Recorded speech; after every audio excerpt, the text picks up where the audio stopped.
Hello, everyone. My name is Abigail Miller. I'm a human rights officer with the Yukon Human Rights Commission. And today we are here with a very special guest, Selwyn Jacob, who will be taking us through a Q&A session after we do a virtual screening of The Road Taken. He is the director of the film and a Canadian documentary filmmaker. We'll get into that in a second. First, I'm going to hand it over to Birju Ditani, the Director of Human Rights at the Yukon Human Rights Commission, my apologies, to say a few words.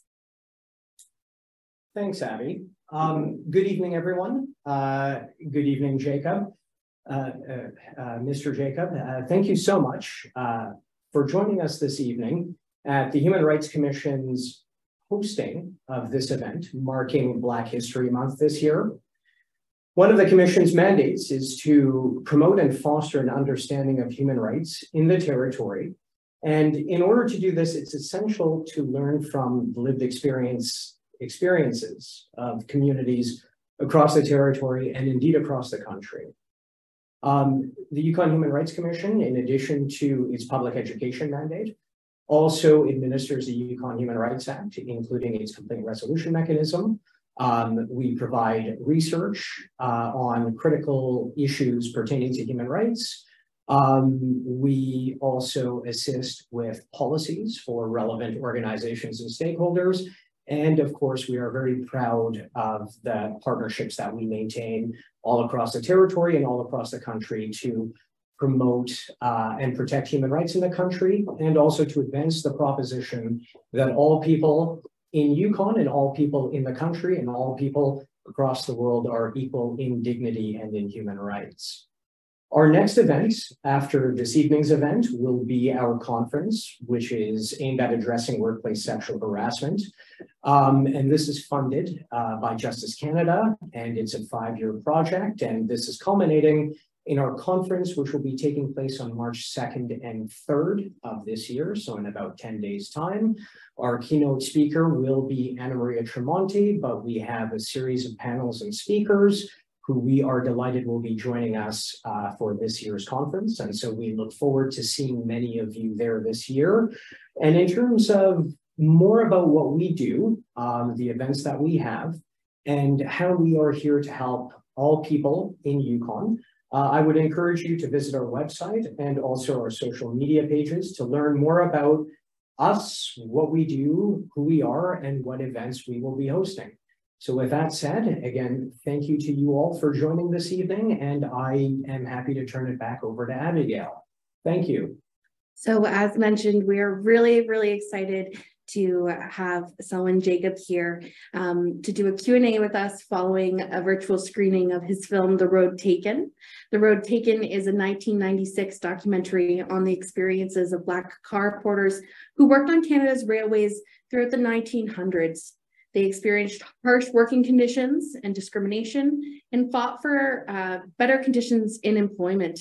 This film is truly a nostalgic ride, portraying a fascinating history. So we are so lucky to have Mr. Jacob with us here today. Mr. Selwyn's career as a filmmaker, he's really broken barriers in the film industry. He's brought to screen the horrors of racism and discrimination in Canada and the resistance to this by Black and other communities in Canada. His talents range from producing to directing, with over 50 films attributed to his name. He has shared stories, experiences, histories of anti-Black racism that were not at the forefront of Canadian media at the time, and has made an incredible mark on Black history in Canada. He has documented what might have otherwise been forgotten. Truly a trailblazer in his field. Without further ado, I welcome Mr. Selwyn Jacob and offer our deepest gratitude for your presence here today. Thank you very much, Abigail, and thank you, Birju, for that overview of what the Human Rights Commission does. I'm extremely pleased to be able to share this experience with both of you and the number of people who will be seeing this film virtually. I came to Canada in 1968 with a goal of eventually becoming a filmmaker. And I was very, very scared of going to a new country And as a young person, not having a clue what to run into, how I was going to be able to pay my tuition and so on. And I remember a colleague of mine at the time just said to me, Selwyn, check out the trains. And at that time, I had absolutely no idea what he was referring to. So it just was something that was embedded in my brain. And over the years, I'd run into people and I became aware of this job called the sleeping car porter.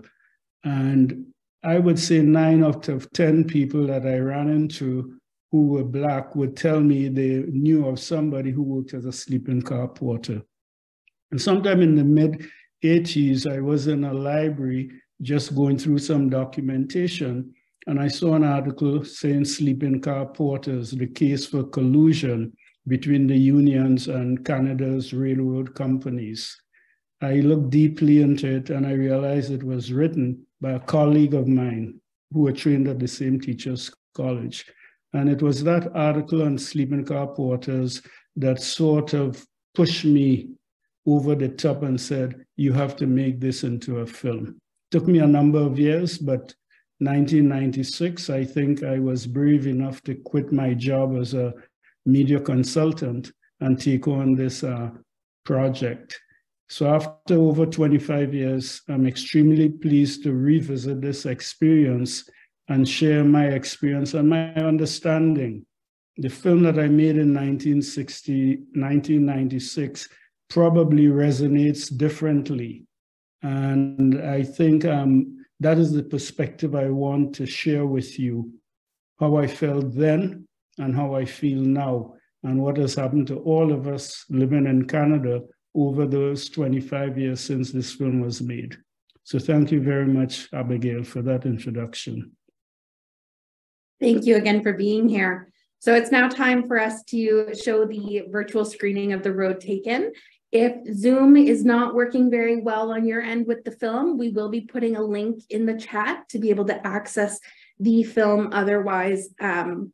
So please sit back, relax, and enjoy the show. If at any point there are technical difficulties, please do send us a message on Zoom.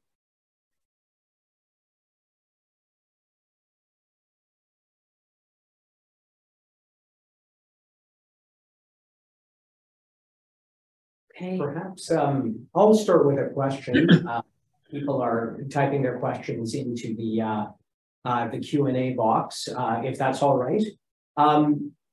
So one of the questions I had, Selwyn, was you've worked to share the history of many different communities in Canada. What have you learned from other communities' experiences to racial injustice in Canada? Are there any parallels you can draw upon, any distinctions that you'd like to point out throughout your career? Well, maybe I'll give a story to illustrate, and within that illustration, we might be able to see some sort of parallels, because in a way, I think this film was the culmination of some of the experiences that I had come across. When I migrated to Canada, I settled in Edmonton. I went to the University of Alberta. Then I did my film work in California and came back to Edmonton, and there was no film industry. So luckily I had a Bachelor of Education degree, and I started teaching in a place called Lac La Biche, which is in northern Alberta. And I started a film society there, and we used to show films once a month. And then somebody discovered that I was a filmmaker and said, well, you should do a film about the Black colony, which is just about a half-an-hour drive from here. Now, I had heard so many stories that Blacks couldn't survive in the cold and a whole bunch of things like that, only to find out that there were a lot of people who left Oklahoma and they homesteaded on the prairies, and these people were farmers, and they were running from racism in the United States. And they came and they settled 90 miles away from Edmonton, and you know, there's maybe some discrimination assigned to that decision, because people saying, well, there was better farmland closer to Edmonton. Why did they have to go so far? But I think they wanted to be by themselves and created a sort of colony where they can support one another. So that was my first foray into showing what sort of discrimination this group represented. They were trying to farm, but because of racism, they couldn't get money from the banks, to buy the latest technology and equipment and things like that. So that as I said, my first telling of a Canadian story is based on a film called Amber Valley. That migration took place between 1910 and 1912 because as soon as the Blacks arrived in Western Canada, there was a protest saying, we don't want any Blacks in Alberta. And that pretty much put a damper on a lot of Blacks. So those people lived their lives quietly and went along, did their thing. Then I moved to Saskatchewan. I did a film called The Saint from North Battleford. It was a similar story about the same group that left Oklahoma and homesteaded in North Battleford. So at both of those communities, I'd heard stories about the Blacks leaving to go work on the railroad. In Edmonton, they did that. In Winnipeg, they did that. And in Saskatchewan. And when I moved to Montreal, I would hear the same stories. So when I did this story, I thought this story was a national story because I saw the same pattern of men leaving Truro, Nova Scotia, leaving Winnipeg, as I said, leaving Vancouver, just to go on this one job. And as was said in the film, they had to do the job because that was the only job that a Black man was allowed to do. So you could see the racism was really trans-Canada. And that kept all Black men and all Black families dependent on that one job. So that's something that I learned in putting this film together. Wonderful. Wow. Wow. Did you experience pushback, Selwyn, when this movie came out? Just because it was at a time, 1996, where for some populations, they didn't have quite as good of an understanding of the experience of being Black in Canada at the time. So did you experience any pushback? I wouldn't say I experienced pushback necessarily, but people did not jump out immediately. Let's say I would pitch it to the National Film Board back in the late 80s and so on. And that support for putting racism out there in front of a public audience wasn't something that was generally accepted the way it is right now. But what I had done is that I had made about 2 or 3 films by that time, and I felt I had the capacity and the experience to do it on my own. So I went to Heritage Canada, I got some funding there, and I went to a number of broadcasters like TV Ontario, Saskatchewan Network, Access Alberta, and I felt that I had support from some of the institutions, and then I was able to go back to the film board and do it as a co-production because I had raised a certain percentage of the budget. But to answer your question, I remember when the film came out, we had a premiere in Halifax, so that would have been 1996 or 1997. And it was very well received because, if you're Black and you're from Truro, Nova Scotia, or anywhere in Nova Scotia, you worked on the trains. So it was a bit of a homecoming. And I remember this guy came up to me after the screening. He said, Selwyn, that's a very good film, but did you have to make it so dark? And today I was thinking about what I was going to talk about. And this was a Black person who's talking to me. And you can see how he was feeling now. The railroads had disbanded and Via Rail, he was now working for Via Rail. So he was sort of, almost ambivalent about his feelings. It's a good film, but it was too negative or too critical. And that is a form of racism there because here's somebody, he knows what the conditions were like for Black men in that job, but because he was still on the job, he didn't feel as though he could be comfortable in getting his true feelings. And I think that's, and that sort of went through with a lot of these guys. They would not talk about, how difficult the job was. I mean, Clifton Rogers said it, He just said that he is a different generation, he did that job. But I like what he did. He said, I had to go and do this job to see what it is my father had to do, right? And then we see the next generation with not Clifton Ruggles, the guy who said, who applied to be the mechanic, and he felt he had achieved something by getting the application form. And he was very proud to say, no, I didn't tell my sons to go into the train work, to work as a porter. One became a psychologist and one became something else successful. So they almost moved away 100% from that job and never encouraged, their siblings to get back into that field. So, I think by the time the film came out was a bit of a turning point where people were moving into that fact that everybody should be entitled to equal opportunity in terms of jobs. Interesting. I was curious about something, and I'd certainly love your thoughts and reactions to it, Selwyn. And this was in the last 10 minutes of the film. There was a voiceover talking about the aspirational values of as things began to change in terms of working conditions and the union involvements. And the voiceover was saying things like, you are equal, you're not someone we oppress, you are someone with equal value. Mm-hmm. And then you had some of the people in the film, the interviewees, talking about some of the opportunities that then opened up. So the ability to hold jobs or positions that historically would have been impossible or felt impossible.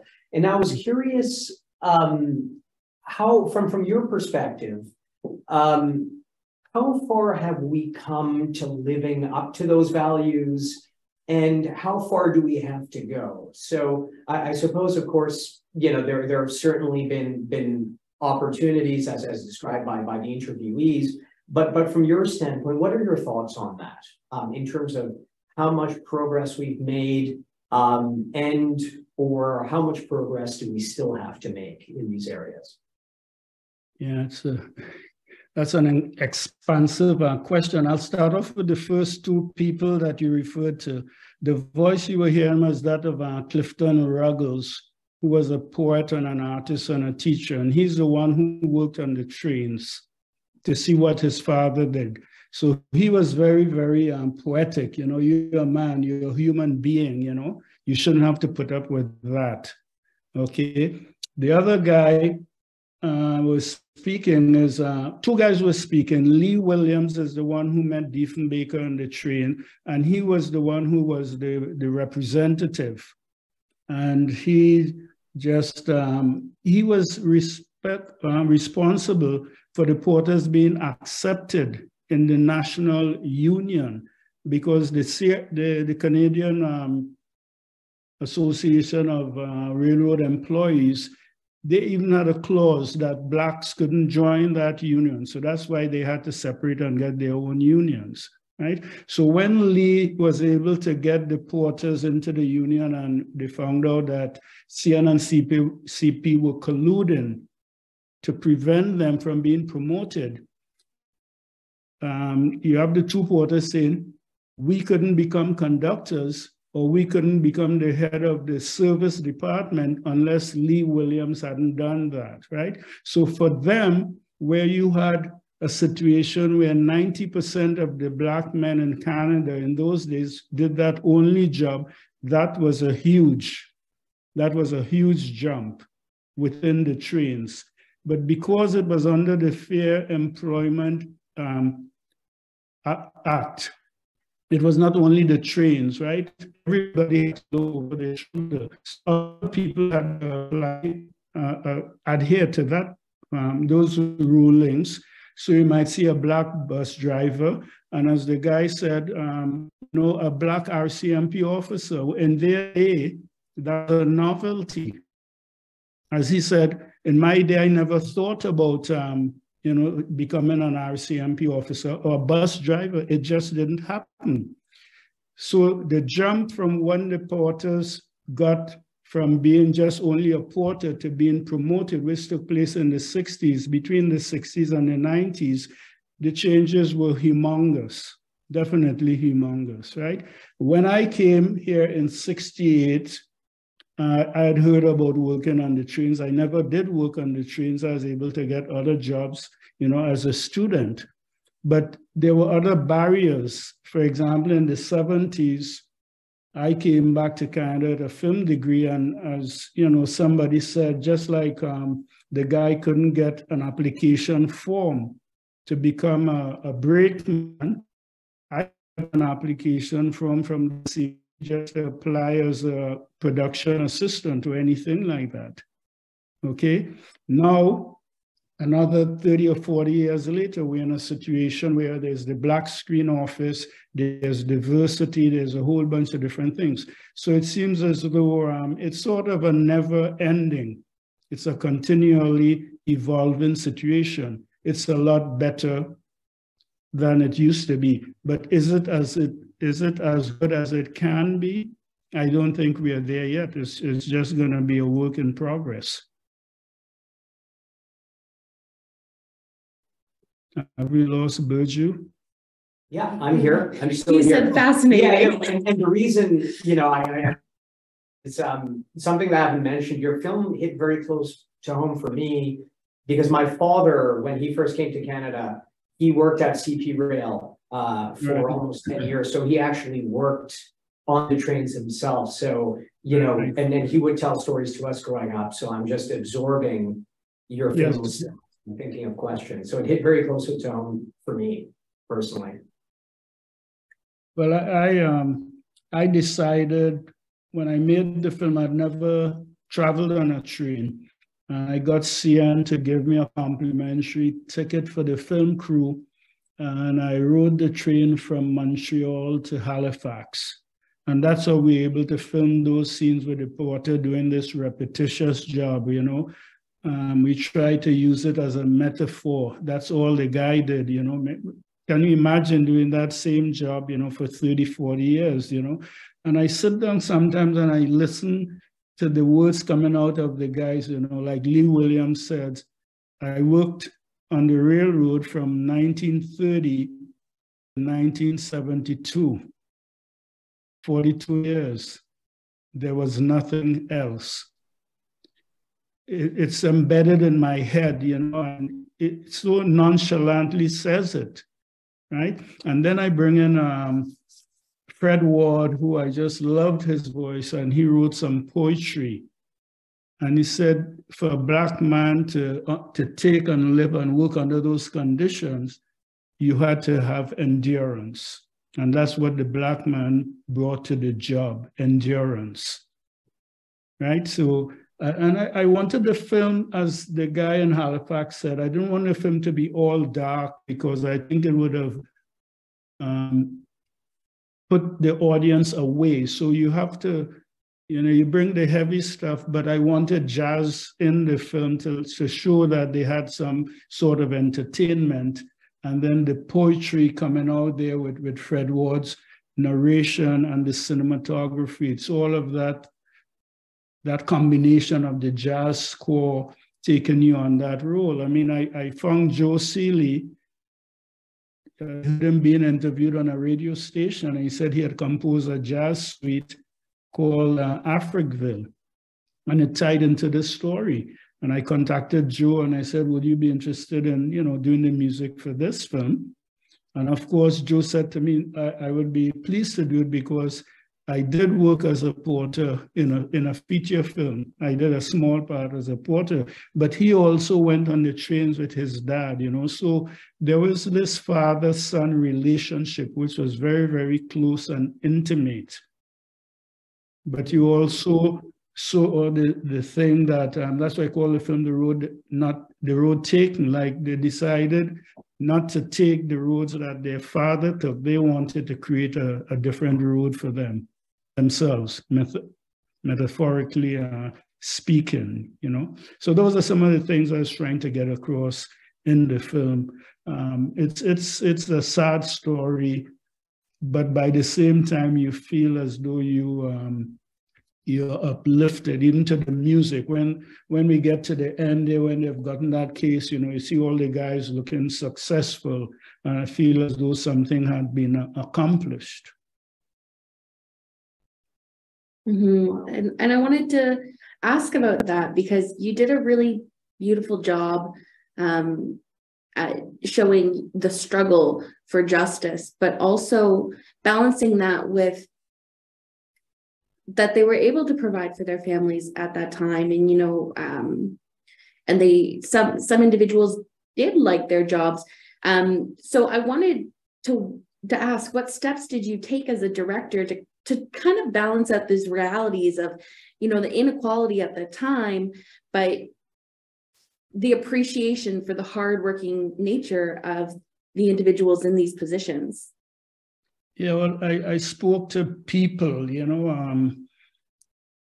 have to speak to people, and everybody would give you their side of the story. Like Calvin Rock, for example, he said, I couldn't stand that job. I had to leave it because I was gonna hit somebody. He couldn't keep it with himself. And he went back to university and got a master's degree and became a social worker. And then I was talking to a woman from Montreal, and she was a writer and a novelist, and she belonged to the Colored Women's Club. And she said to me, Selwyn, if you make this film, make sure you show all aspects of this job, because some of these men were able to put their kids through university. So as bad as the job was, it was the only job, but they were able to survive it and to put their kids through university. So that, I always kept that within my sights, and that's why I try to give a balanced perspective of it. For some people, the job was degrading. I mean, Joe Seeley says that, that people would call you names, you had to eat behind a green curtain and sort of thing, but again, if you grew up within the environment and that was the only job, you'd either do it, you find a way, as Fred Ward says, it was about endurance. And then much later, I had a very good friend in Vancouver, and she came to the screening, and we were chatting, and she said to me, Selwyn, I'm so glad you made this film, because all my life I hated my father. He never came to my graduation. He was never at home for any of my birthday parties, and I hated him because of what he did. He just wasn't there. But because of this film, I have better appreciation, because had he not had that job, he would not have been able to support your family. So those are the ways and those are the stories that I kept hearing.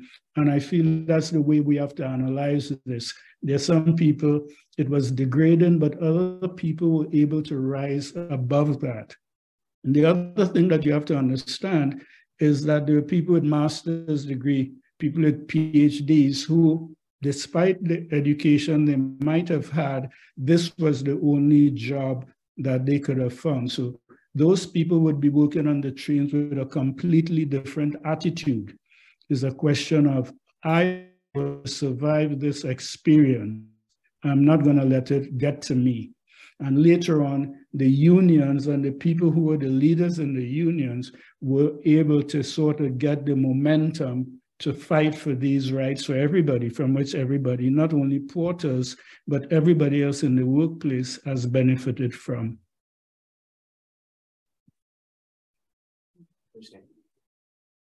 So I had a question that might actually not involve, I mean, it might actually be a rather brief question, but something that I was curious about, and then I think it was closer to the beginning of the film when some of the interviewees were talking about moving from places like Memphis in Tennessee, for instance, and seeing these ads. And I think one of the interviewees mentioned that the reason he moved to Canada was a reason of strict economics, or it was only for economic reasons.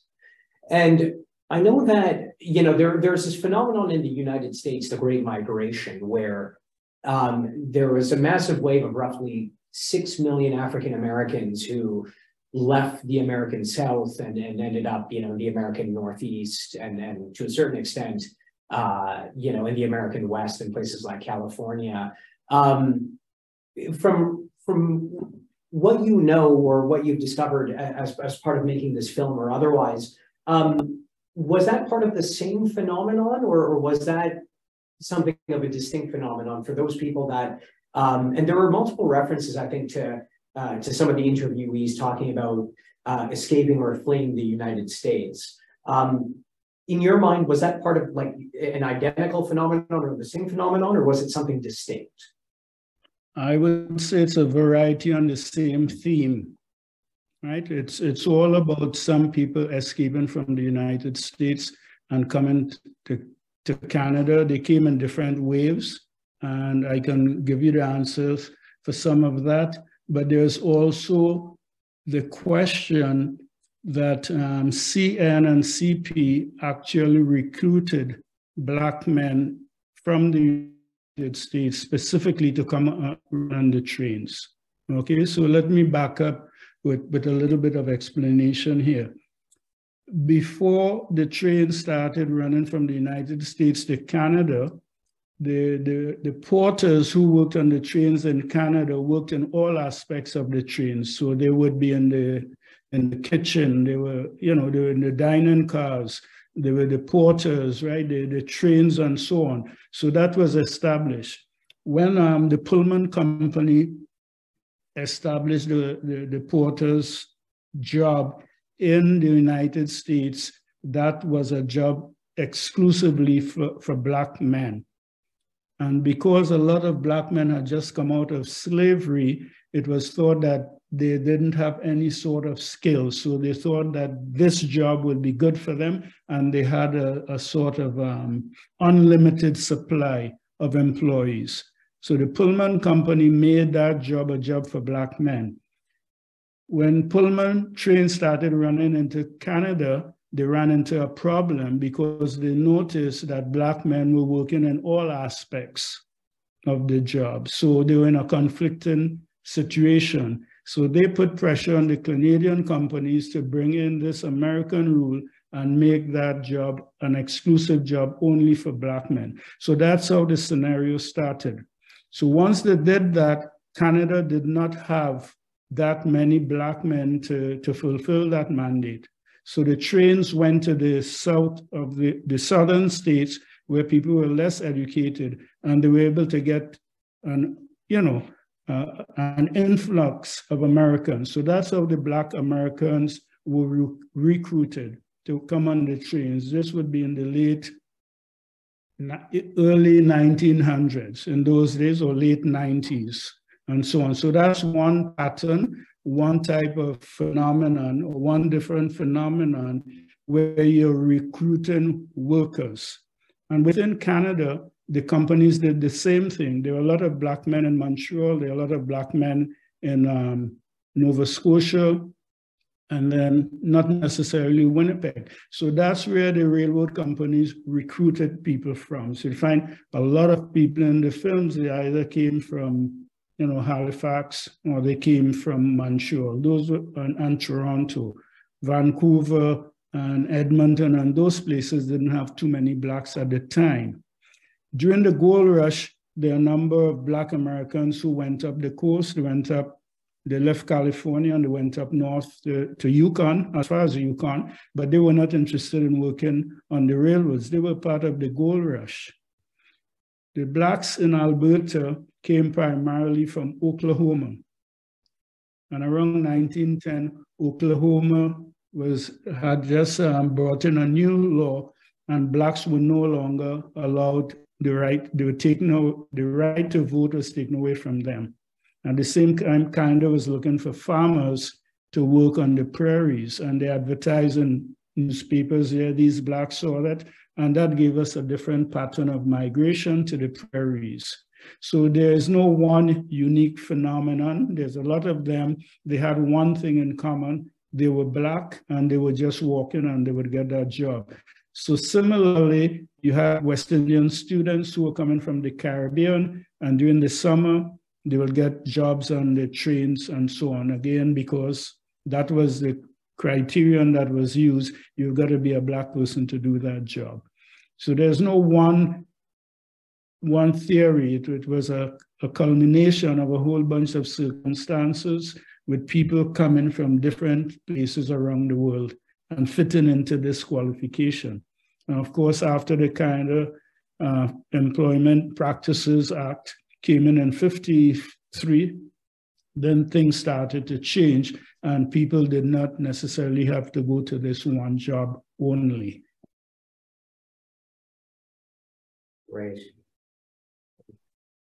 I was reading an article by POV on you, and in it, it said that Black Canadian filmmakers were not able to drink from the fountain of opportunities like their white counterparts. So I want to touch upon, and you touched upon it briefly earlier, but what was it like as a filmmaker in the 80s and 90s for you, and how has that really changed throughout your career, and what still needs to change for Black filmmakers in Canada today? Yeah, it's a big sigh. It's a big sigh. I mean, I went to film school and graduated like mid-70s and so on. And I was just following a dream that I had. Now they refer to it as diversity, representation. I just saw it as I was driven by this inner desire to tell stories, and that was what was motivating me. I was living in Edmonton, and I would go to the Banff Television Festival, and for a long time I could count, there'd be about 2 or 3 visible minorities, and I would be there. And for some reason, you can feel that, you're not being taken seriously, but that has always been something that's there, and you sort of build up a way to sort of cope with the circumstances. And my idea is that I know I had studied filmmaking, and I figure once I got the opportunity, I would be able to kind of demonstrate my skill. And the first film I made in 1984, remember, Amber Valley. Then I did the scene from North Battleford, and then a film about a Muslim mosque. And all of those films, I built up my credibility. So by the time I made this film, I had a lot of confidence in myself to do any story. I didn't feel any story was too big for me to take on. And that's why I felt, I left my job and I took a year's leave of absence to do this film because I knew I had to be traveling across the country. And the film did quite well. It won a Canada Award in '97 for the best documentary, and it won at Yorkton. So after I did that, I felt that even though I was a Black filmmaker, I was capable of telling the stories that I wanted to tell. Nonetheless, you know that certain doors were closed to you. And then there's a group that's founded something called the Black Film and Video Network. It was based in Toronto. And I would go to meetings in Toronto and I'd be like this only filmmaker from the West, the entire West. And I say, you got to move to Toronto. They'd tease me and say, what are you doing out there? And then I said, well, I'm not leaving because there are very good stories on the West that I want to tell. And that's what kept me in the West. And then soon after I made this film, I got an invitation to join the National Film Board because they wanted to, people had been lobbying to get changes at the National Film Board, and they wanted to have some producers who would get more visible minorities telling more Canadian stories. So that's how I ended up leaving after making this film and started producing films by other people. So it has been a sort of a continuum of me doing what I started to do from day one. And now instead of just doing it on behalf of myself, I'm doing it on behalf of other people who are going through the same experiences that I went through, let's say 30 years ago. So that in a nutshell, I think what I've noticed is that things are definitely better. The representation, the diversity, the stories we are seeing. You know, just last year, the CBC broadcast a series called The Porter, right? And I'm saying that this is a story that I told 30 years ago. The only difference, it has been serialized, you know, but it's still going into the same territory that I went down. It's just a question that it has taken 30 years for the powers that be to see that all stories are viable. It's the same story that's been told now in 2022 when they made that series, but it's the same stories that was on my radar, 35, 40 years ago. So I can see the difference, and it's good to have these dialogues, because for people who are coming up now, it's like people who decided they don't want to be the sleeping car porter, they can be the engineer, and they're starting up here. I think we are seeing filmmakers who are coming in and saying, well, I don't have to be the person holding the camera or the person holding the light. I want to be the director. I want to tell the story. So I think that's the difference that I am seeing right now in today's society. Amazing. I had a question, and in a sense, there are two parts to it. And the first is, are there, and then the first part is this, are there any projects or films that you're working on that we can keep on the lookout for in the future? So that's the first part. And the second part is, are there any stories that you've come across that you haven't told but would like to? So sort of, they're the interrelated questions, I guess, but somehow separate. So I was wondering if there's anything you have for us there. Well, when I look back on my career, it seems as though almost every film that I've done has some sort of affinity to human rights. I mean, it's there lingering in the background. And so I've been showing a lot of my films for Black History Month. I don't know if you know about the film called Ninth Floor, about the Sir George Williams incident. That was one about human rights. I've done one on the journey of Lesra Martin, but that one is out of circulation because of copyright reasons. We can't afford the copyright. And because my work is not only with Black filmmakers, it's literally non-white. So it's mean Chinese, Japanese, and so on. I did a film, the last film I did with the film board, last big one was called Because We Are Girls. I don't know if you heard about that title, but that's about sexual abuse in the Punjabi community in Williams Lake. And that did quite well. There's a big trial that went on, and it took forever, and we just stayed with the story, and it was just resolved, I would say, last year. But so it depends on how you see human rights. Currently, I'm working with some South Asian filmmakers. I'm not sure what the title would be, but it has to do with Punjabis who play hockey and the discrimination they feel by just being different. So that one is going to be shaking up and stirring up,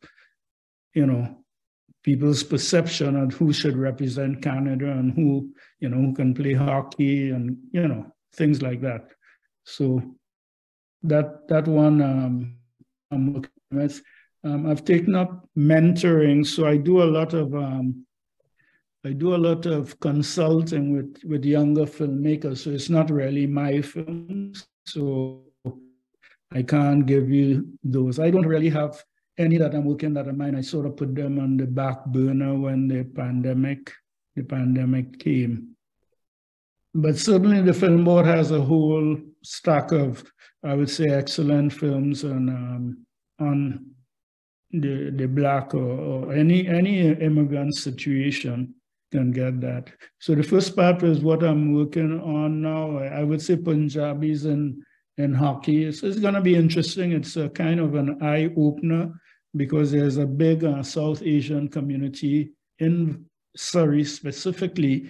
And these kids are born here and they've grown up here and they play hockey, but there's still the perception that hockey is a sport primarily for, at first it used to be whites, now Europeans. But, you know, there's a film came out called Black Ice, which is about Blacks in hockey. And you may not have noticed this, but I specifically put that scene with those porters who are actually from Halifax and they skated. And that was an eye-opener for me because I had been brainwashed into thinking like Blacks don't skate and Blacks don't play hockey. So when I went to Truro to film this, and Herb Carver said, my family, we grew up playing hockey. I played hockey in high school. So as a retired porter, he came out and he was skating there. And he would joke and says, well, you know, the Americans, they're from the South, they can't skate, but they played baseball. So that you can tell the difference between the American-born porters and the Canadians, you know, the sensibilities in terms of what sports they played when they had their time off. So that was fascinating. The next thing I did is that I went to Truro and they had a reunion and golfing was part of that. Now, this is way before Tiger Woods. And there's a whole bunch of people golfing in Truro, Nova Scotia. It was just part of their culture, and it's something that the mainstream would not be able to relate to, because before Tiger Woods came in the scene, they probably figured that golfing was not something that Black people did. Again, it's, you know, perception versus the reality. So I deliberately chose those two images for a reason. Just wanted to make a statement and said the opportunities, it's not only in jobs, but it's in the social activities that you're either excluded from, not that you can't physically do it, it's just that the opportunity to participate in certain activities you're not allowed or exposed to. And those are some of the things. So very, very subtly, the film is about breaking down barriers, not only in this one job, but in other jobs, not only in one sport, but just showing you and opening your minds that people should be exposed to all sorts of opportunities in the workplace and outside of the workplace. Well, as a hockey fan, I'll have to keep my eyes open for, and also as someone of South Asian descent, I think that movie will appeal to me for a number of reasons. But thanks so much for sharing that. Those are some fascinating stories. Yeah, this one I'm really looking forward to it because TSN has been running the one on Black Ice, which is again fascinating. And they go back to some of these, they go back to Africville. They go back to some of those other places. There's so many stories that I met. I remember when I was in Truro, I met these guys and they were very, very physically fit, you know, and they were good hockey players. And they got drafted by a team in Quebec. And they said the racism got to them. They were called so many names. They gave up hockey and then they became porters. I mean, you analyze that logic, you know. This is going back to the 60s and the 70s. You know, these guys, they're good hockey players, but they'll get on the ice in Montreal and they'll be called all sorts of names. So they gave up on hockey. What do? There's no other option, so they become a sleeping car porter. You know, so again, the racism permeates not even one activity. You look at the job, but you look to see what they tried first and were unsuccessful. So they couldn't make it in the sporting world. And so they go into another job. It's a different form of racism.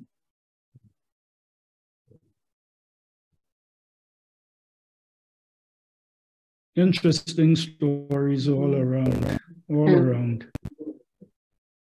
Well, you you created quite a legacy in the documentary and film industry. And I'm wondering, for those who don't get lucky enough to have the chance to be mentored by you, what are some words of wisdom that you would like to share with them? Well, in my day, what I tell people, first of all, is it's a lot easier now to make a film than it was in my day. Like, I had to go to film school to get access to the camera. It was so expensive. It wasn't something that you could do on your own, And so you go into California, you go to a place where, all the Hollywood wannabes, that's the school that they're in the University of Southern California.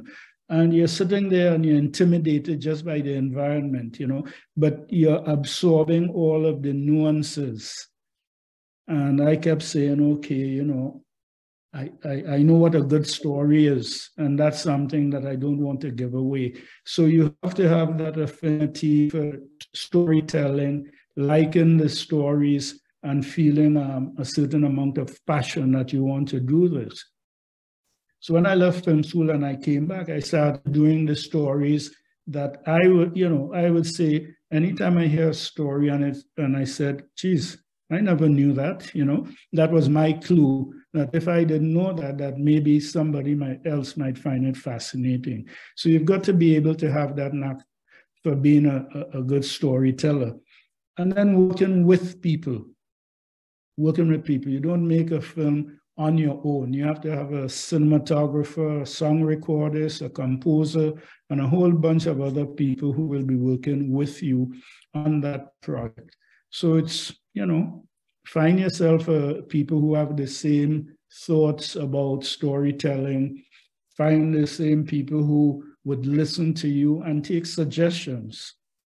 I think you have to have thin skin, because somebody will say, Selwyn, I think your film is too long, or I don't think you should have this person in the film, or why are you having somebody telling us the story, and a whole bunch of things like that.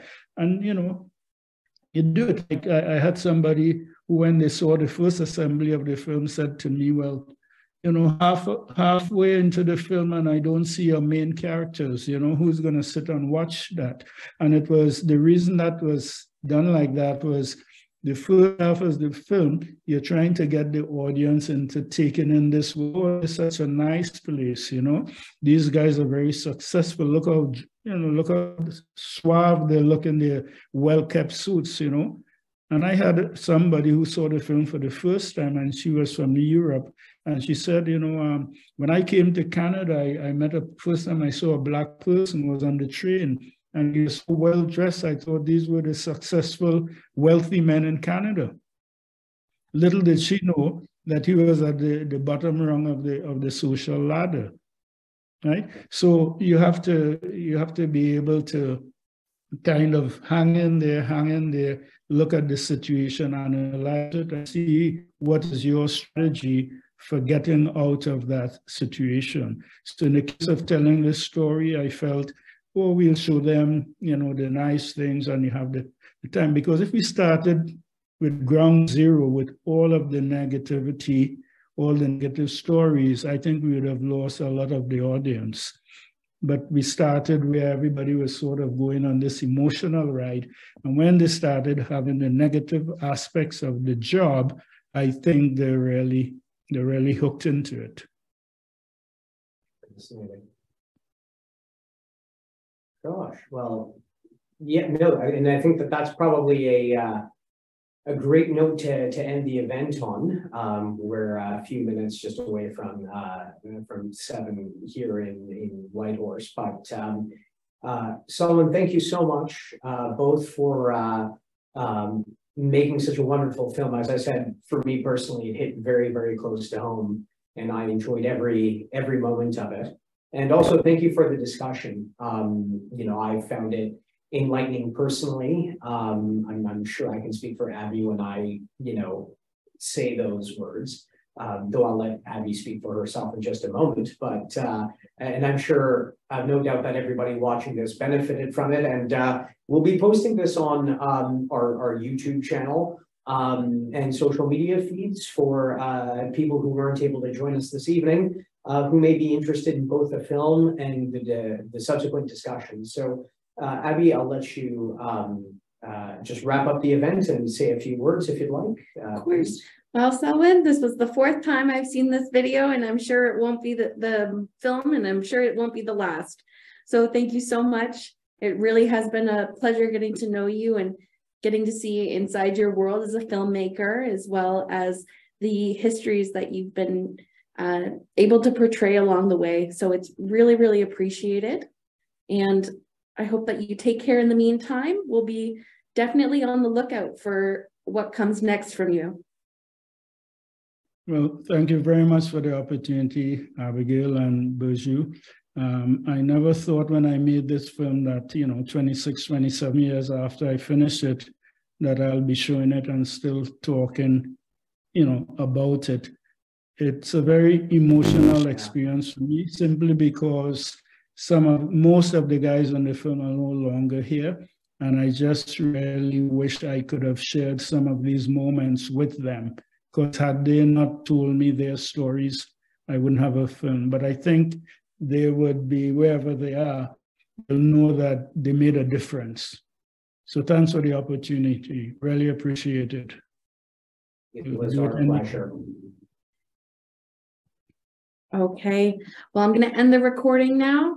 Thank you everyone for tuning in today.